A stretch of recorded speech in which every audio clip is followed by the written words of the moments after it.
It's a short trip only, কিছুদিনের মামলা। Well, মামলা মানে মামলা তোমার ওই মামলা না, তোমার আব্বা আম্মু চলে যাবে এক সময়, তারপরও এই গাছপালা পৃথিবী এরকমই থাকবে, এই বাতাস এরকমই থাকবে, তুমি চলে যাবে এক সময়, তখনও সব কিছু এরকমই থাকবে।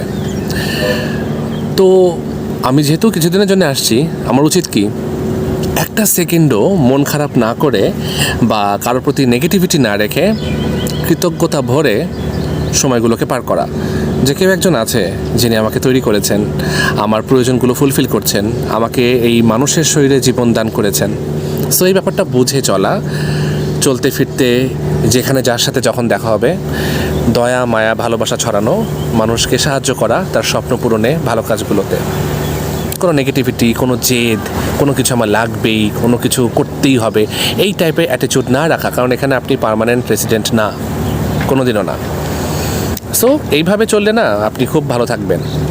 আপনার হয়তো কোনো কিছুর অভাব থাকবে আরেকজনের দৃষ্টিতে, কিন্তু আপনার কাছে সেটা অভাব মনেই হবে না, কারণ আপনি বেঁচে থাকার আসল মন্ত্র শিখে গেছেন যে আপনি এখানকার কেউ না।